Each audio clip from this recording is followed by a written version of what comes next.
So at this point you should have both legs swinging back and forth. And we're just going to add some slight bends to them now using a puppet warp. However, we're going to work with the puppet warp manually. And you can, however, actually film yourself moving an object with the puppet warp or warping an object as well, which I'll show in another video. But so I've isolated just my legs and feet because what the puppet warp's going to do is going to slightly break the child and parent link, so I'll need to animate my feet again afterwards. But for now I'm just going to place my first puppet pin always goes to the anchoring point, because if I just have one puppet pin or two, you can see that the second pin is where the tension comes from and the first pin acts somewhat like an anchor. So I'm going to put one at the knee and the foot. That will have already set off my first keyframe, so I'm going to move the slider along to at which point I'm going to expect the leg to bend slightly, and I'm just going to fashion a really rudimental bend. And naturally, if you had planned for this, you would have separated this leg into 3 segments. But this is just another way to animate things if you had not pre-planned to do so. And then I want to steal those first sets of keyframes. But so where do these keyframes live? If I drop down this menu, I can find my transforms, but actually it lives in effects within puppets. This is where it all becomes a bit of a rabbit's hole. Then it's in mesh. Then I'll open up mesh to find deform, and I can see there are 3 dots there, so I'm going to open up deform, and there I can find 3 puppet pins, and I've animated using the second and third. So I'm going to copy their first keyframes and paste them down, and just watch that through. I'm quite happy with that. It's subtle and small, and I don't really want to mess around too much with the feet. I wouldn't mind a slightly more dramatic extension. Maybe I need to bring that one in a bit.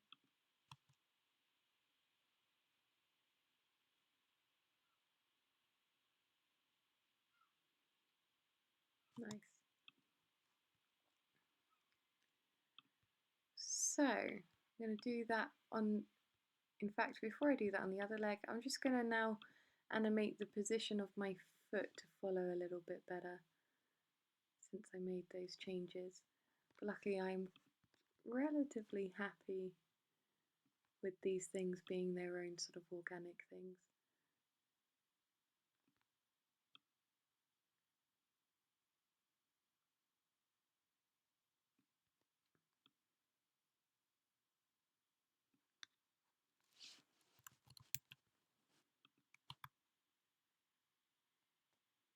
There we go. So I'm going to do the back leg as well. Pick up my puppet pin tool.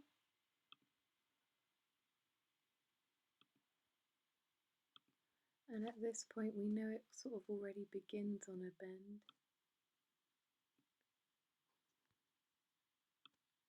And then the leg gets swung forward. So here we want an extension. I think I drew a slight bend into this leg, so that's going to make things slightly awkward. Nice extension at the bottom.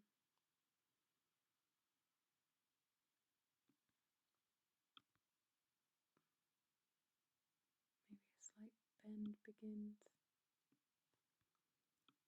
And then I'm going to copy and paste those first keyframes.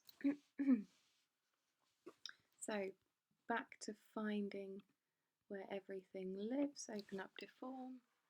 Oh, my battery's going to die. Solve that one. puppet pin 3 to first of their keyframes, copy and paste. Let's have a watch through.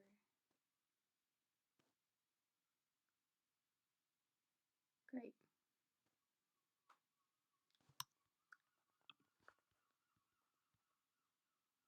And let's get that foot to follow a bit better, although it's not doing too bad. Pick up my mouse again.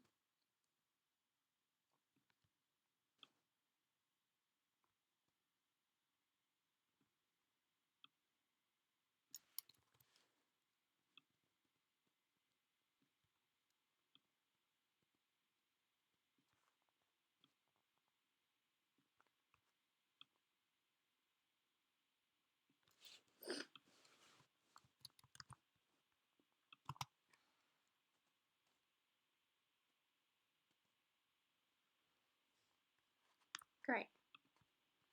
So, two very subtle bends, but they just add to that walk nicely. So the last few things I'm going to do are just little simple things, like I'm going to bob the arm up and the back arm up and down, and just little bits like that before moving. Just sort of, I need my stick to follow my arm. Following the wrong layer.